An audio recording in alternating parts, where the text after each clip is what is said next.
एक विशाल बरगद के पेड़ पर पक्षियों का एक छोटा सा संसार बसता था। यहाँ रीमा चिड़िया वो बहुत ही बुद्धिमान थी। अपने पति टुन्नू चिड़े और नन्ही बेटी चुटकी के साथ रहती थी। टुन्नू दिल का साफ और ताकतवर था, लेकिन बेचारा थोड़ा भोला था। उसी पेड़ पर रीमा के दोस्त भी रहते थे, कबूतर, जो सीधा साधा था, और उसकी पत्नी लूसी, जो इतनी फिक्रमंद थी कि बात बात पर घबरा जाती थी। उसके अगले पेड़ पर तोता रहता था, जो पूरे जंगल की खबर रखता था, और उसके साथ पिंकी कौवी रहा करती थी, जो खुद को सबसे ज्यादा समझदार मानती थी। उसी पेड़ पर कालू और गोरी रहा करते थे। उस जंगल में सारे पक्षी बहुत खुश थे और आराम से रहा करते थे। पर एक सुबह तोता उड़ता हुआ आया और हाँफते हुए बोला, सारे लोग नीचे आओ, एक जरूरी बात है।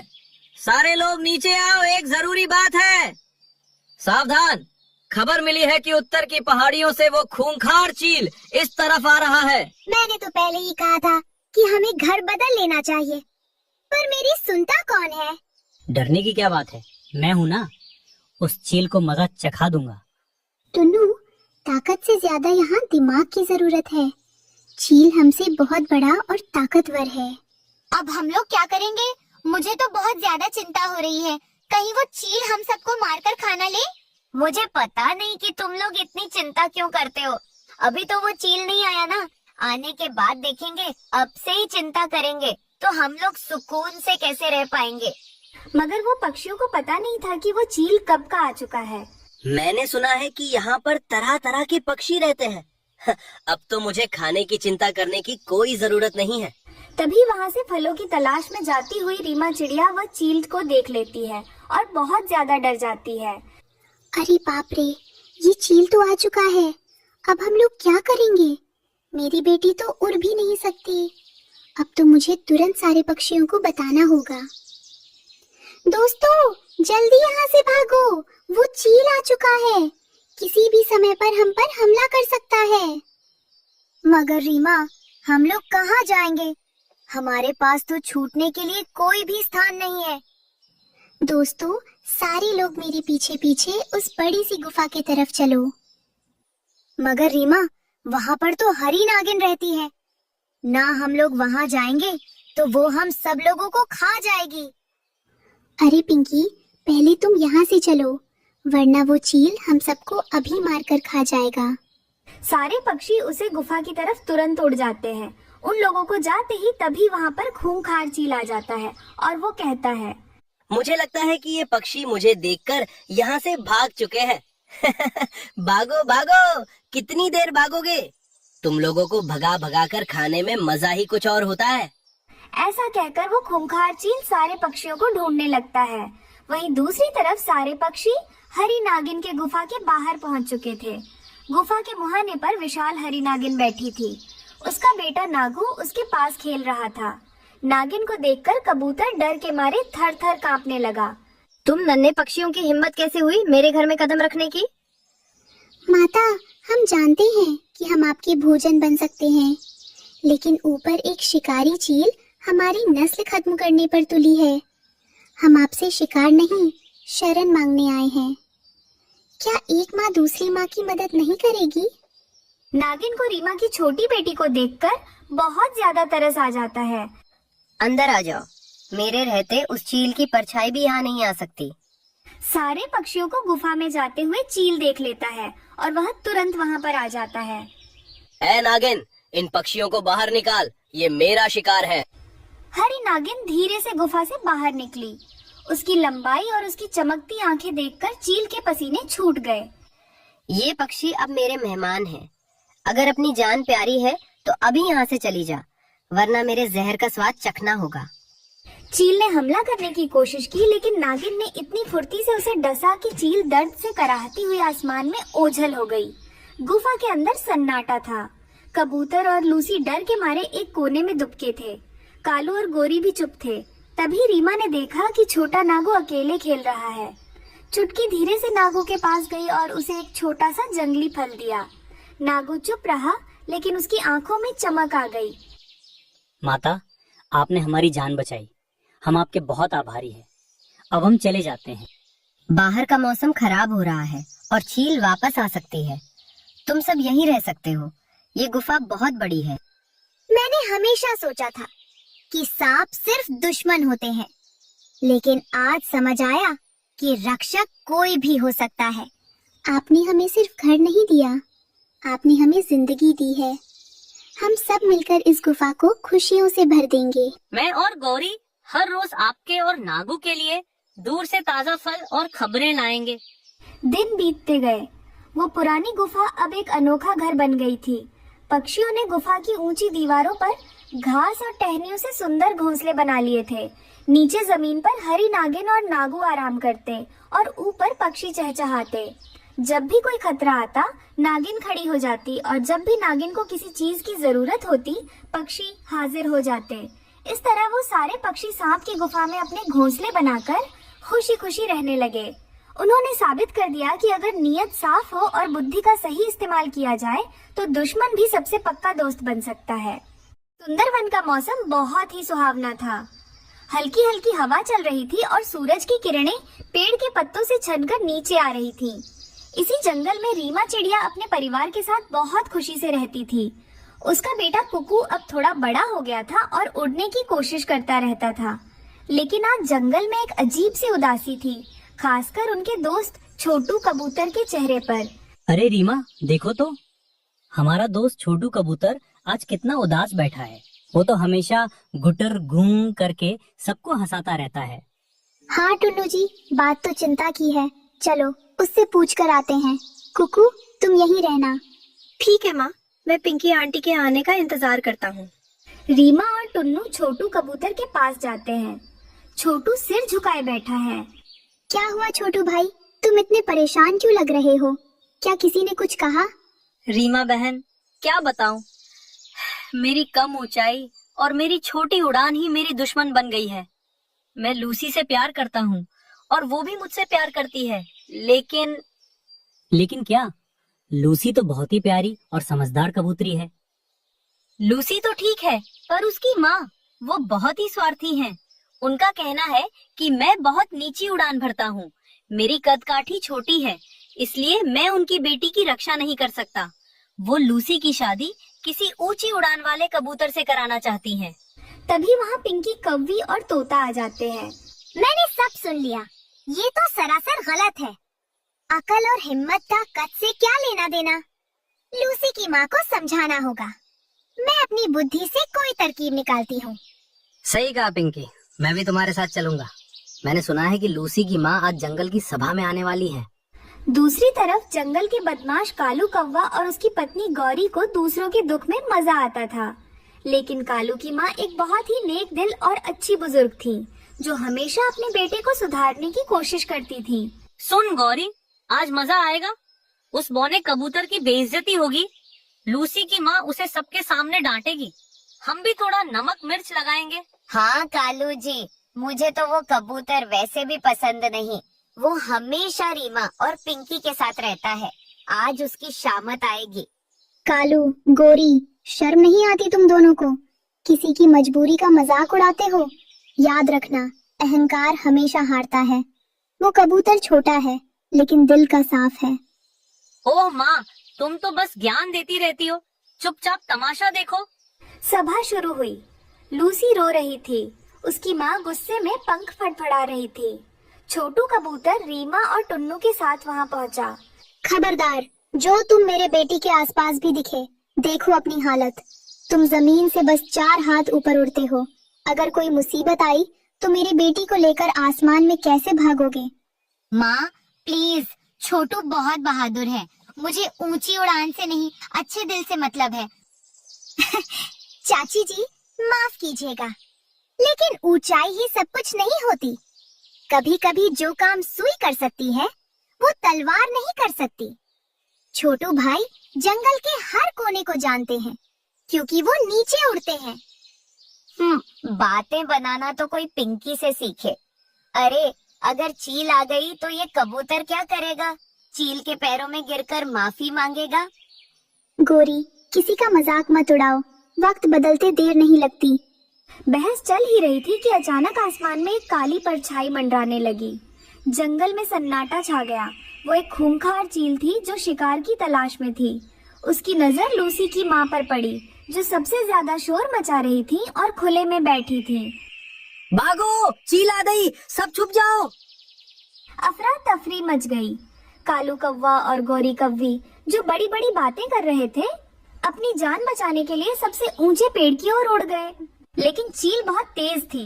उसने सीधा गोता लगाया लूसी की माँ की तरफ। वो तो लूसी के माँ के पीछे ही पड़ गया था। दूसरी तरफ रो रो कर लूसी का बुरा हाल हो गया था। कोई बचाओ, कोई मेरी माँ को बचाओ। छोटू, कैसे भी करके मेरी माँ को बचाओ। तुम चिंता मत करो लूसी, मैं कैसे ना कैसे करके तुम्हारी माँ को उस चील के चंगुल से छुड़ा कर लेकर आऊंगा। अरे कालू, तुम तो बड़ी बड़ी बातें कर रहे थे ना। आप जाओ, जाकर उस चील से मुकाबला करो ना। अरे पिंकी, ऐसे ना कहो। मैं इतनी तेज उड़ नहीं सकता क्योंकि मेरा शरीर बहुत बड़ा है। तुम चिंता मत करो लूसी, मैं, कबूतर और तोता जाकर कैसे न कैसे करके तुम्हारी माँ को बचा कर ले आएंगे। ऐसा कहकर वो तीनों बहुत तेज उड़ने लगते हैं और किसी तरह चील को ढूंढ लेते हैं। अरे वो गंदी चोंच वाली चील, आओ मेरे पीछे आओ ना, आकर मुझे खाओ ना। ऐसा कहते ही वो चील को बहुत गुस्सा आ जाता है और वह सीधे छोटू के पीछे पड़ जाता है। आओ आओ मेरे पीछे आओ। ऐसा कहकर छोटू कबूतर सीधे एक पेड़ के अंदर चला जाता है। उसके पीछे पीछे चील भी उस पेड़ में ही घुस जाता है। घुसते ही टुन्नू और तोता मिलकर एक बड़ा सा पत्थर उसे पेड़ के आगे डाल देते हैं। छोटू कबूतर तो बाहर आ जाता है, मगर वो चील तो उसी पेड़ के अंदर फंस जाता है। अरे ये क्या, मैं तो यहाँ फंस गया। मैं तो इन छोटे पक्षियों को छोड़ूंगा नहीं, मगर मैं यहाँ से बाहर कैसे निकलूंगा। इस तरह छोटू के कारण लूसी की माँ की जान बच जाती है। अरे वाह छोटू, तुम्हारा उपाय तो बहुत अच्छा है। मगर टुन्नू, हमें यहाँ से जल्द जाना होगा, वरना वो चील किसी भी समय बाहर आ सकता है। खतरा टल गया था। सभी पक्षी नीचे आ गए। सारे पक्षी एक जगह जमा हो गए थे। लूसी की माँ अभी भी हाँफ रही थी। देखा कालू, जिसे तुम बौना कह रहे थे, आज उसी ने जान बचाई। अगर वो तुम्हारी तरह ऊंचा उड़ने वाला होता तो उस झाड़ी में कभी नहीं घुस पाता। बेटा, मुझे माफ कर दो। मैंने तुम्हारे कद को देखा, तुम्हारी हिम्मत को नहीं। आज तुम्हारी कम ऊंचाई वाली उड़ान ने ही मुझे नया जीवन दिया है। तुम ही मेरी लूसी के लिए सही जीवन साथी हो। धन्यवाद छोटू, मुझे तुम पर गर्व है। देखा दोस्तों, हर किसी की अपनी खूबी होती है। सही कहा रीमा, बुराई का कद ऊंचा हो सकता है, लेकिन जीत हमेशा अच्छाई की होती है। छोटू अंकल की जय हो। अब तो छोटू अंकल की शादी होने वाली है। पूरा जंगल खुशी से झूम उठा। कुछ ही दिनों बाद जंगल में धूमधाम से छोटू और लूसी की शादी हुई। कालू और गोरी ने भी माफी मांगी और सुधरने का वादा किया। रीमा, टुन्नू, पिंकी और तोता ने मिलकर खूब जश्न मनाया। सच्ची काबिलियत का दिया रूप रंग में नहीं, बल्कि मुश्किल वक्त में काम आने और हिम्मत दिखाने में होती है। जंगल में तेज बर्फबारी हो रही थी। रीमा चिड़िया अपने घर में अपने बच्चों के साथ बैठी हुई थी। नीलगिरी के जंगल में सुबह की पहली किरण पड़ी तो कालू कौवा के आलीशान बंगले पर सोने की चमक थी, जबकि नीचे रीमा चिड़िया के टूटे घोंसले में सिर्फ ठंडी हवाएं थीं। गरीबी की मार ऐसी थी कि नन्हा सा घर तिनका तिनका होकर बिखर रहा था। रीमा की बेटी चुटकी भूख से तड़प रही थी। उसका शरीर बुखार से तप रहा था। टुन्नू जी, देखिए ना, चुटकी की आंखें भी नहीं खुल रही है। क्या आज भी इसे भूखा सोना पड़ेगा? नहीं रीमा, मैं अपनी जान लगा दूंगा, पर आज अनाज लेकर आऊंगा।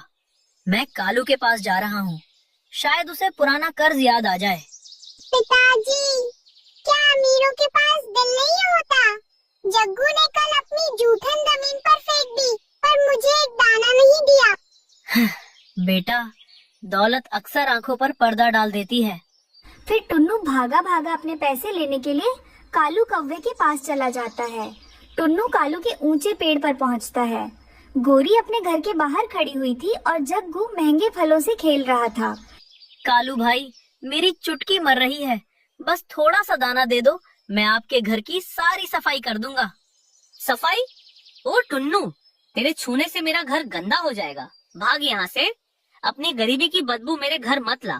देखो कालू, ये गरीब पैदा ही मांगने के लिए होते हैं। जग्गू, वो बचा हुआ कीमती फल नाले में फेंक दो, पर इस भिखारी को मत देना। ये लो अंकल, अगर दम है तो नाले से उठा लो। टुन्नू बहुत ज्यादा निराश हो जाता है और वापस अपने घर आ जाता है।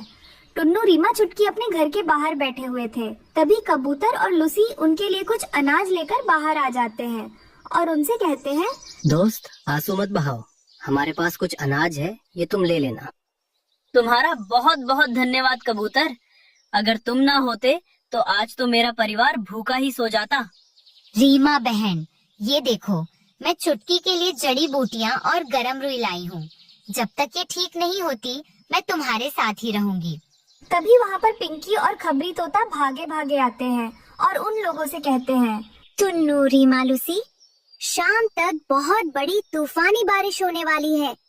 तुम सारे लोग बहुत ज्यादा सतर्क रहना, वरना कुछ भी हो सकता है। हाँ दोस्तों, मुझे तो लगता है कि आज शाम उस कालू कौवे का बड़ा सा महल टूटकर बिखर जाएगा, क्योंकि उसका महल तो बहुत ऊंची पेड़ पर है ना। शाम हो जाती है। जंगल में खतरनाक बारिश शुरू हो जाती है। कालू और कालू का परिवार अपने आलीशान घर में आराम से बैठा हुआ था। कालू जी, बाहर देखिए, वो खतरनाक बारिश शुरू हो चुकी है। हमें तो चिंता करने की कोई जरूरत नहीं है ना। माँ, हमारा घर बहुत मजबूत है। हाँ गौरी, तुम चिंता मत करो, हमारा घर बहुत महंगा और बहुत मजबूत है। वह लोग ऐसे बातें कर रहे थे, तभी उनका घर जोर जोर से हिलने लगता है। कालू जी, देखिए, हमारा घर हिल रहा है। पापा देखो ना, हमारा घर हिल रहा है। अब हमारा क्या होगा? गौरी, जल्दी से अपने बेटे को और अपनी जरूरत का सामान लेकर यहाँ से भागो। हमारा घर अब कभी भी टूट सकता है। वो लोग ऐसे बाहर निकल ही रहे थे, जोरों की हवा आ जाती है और उनके घर टूटकर बिखर जाता है और साथ में कालू और गोरी दूर जा गिरते हैं और जग्गू भी हवा के कारण बहुत दूर चला जाता है। तभी वहाँ से जाता हुआ टुन्नू जग्गू को देख लेता है और अपने पंजों में पकड़कर अपने घर ले आता है। दूसरी तरफ गौरी और कालू अपने बेटे को वहाँ न पाकर रोने लग जाते हैं। कालू जी, हमारा बेटा कहाँ चला गया? गौरी, तुम चिंता मत करो, वो यहीं कहीं गिरा होगा। चलो उसे ढूंढते हैं। वह लोग ढूंढते ढूंढते सीधे रीमा के घर आ जाते हैं और वहाँ पर अपने बेटे को देखकर बहुत खुश हो जाते हैं। टुन्नू, टुन्नू, तुमने मेरे बेटे को बचाया। तुम्हारा बहुत धन्यवाद टुन्नू। अरे कालू, तुम बारिश में क्यों भीग रहे हो? अंदर तो आओ। हाँ कालू भैया, ज्यादा देर तक बारिश में मत भीगी, ये आपकी तबीयत खराब हो सकती है। आप दोनों अंदर आइए ना। वह लोग अंदर आ जाते हैं और आकर घोंसले में आराम से बैठ जाते हैं। कालू, गौरी बहन, तुम लोगों को चिंता करने की कोई जरूरत नहीं है। तुम्हारा घर तो टूट चुका है ना। तुम्हारा घर बनने तक तुम लोग यहाँ पर आराम से रह सकते हो। ये बातें सुनकर कालू और गौरी का सर शर्म से झुक जाता है। सुबह हो जाती है। सुबह होते ही सारे पक्षी एक जगह जमा हो जाते हैं। टुन्नू, तुम्हारा बहुत बहुत धन्यवाद। अगर तुम ना होते तो पता नहीं क्या होता। अरे कालू, धन्यवाद की कोई बात नहीं। हम सब लोग एक परिवार है। एक परिवार में तो झगड़े होते रहते हैं ना। हाँ हाँ, अब तो हम सारे लोग ये खो चुके हैं ना, तो तुम चिंता मत करो, हम लोग फिर से तुम्हारा आलीशान बंगला बना लेंगे। उस दिन के बाद कालू और टुन्नू ने मिलकर एक बड़ा सा बंगला बनाया। कालू का टूटा हुआ दिल हमेशा के लिए प्यार से भर गया। जंगल में अब भी अमीर और गरीब पक्षी थे, पर अब कोई किसी का अपमान नहीं करता था, क्योंकि उन्होंने सीख लिया था कि एकता ही सबसे बड़ी दौलत है। इस बर्फबारी में जंगल सुनसान था, कोई भी पक्षी घर से बाहर नहीं था। पिंकी अपने घर में सोई हुई थी और उसका छोटा सा बेटा गोलू खिड़की में बैठा हुआ था। बैठे बैठे गोलू बोर हो जाता है और चुपके से अपने घर से निकल जाता है। उड़ते उड़ते छोटा गोलू दूर निकल जाता है और एक घने पेड़ के नीचे जाकर बैठ जाता है। सोचा था बाहर दाना ही दाना होगा, लेकिन यहाँ तो बर्फ ही बर्फ है।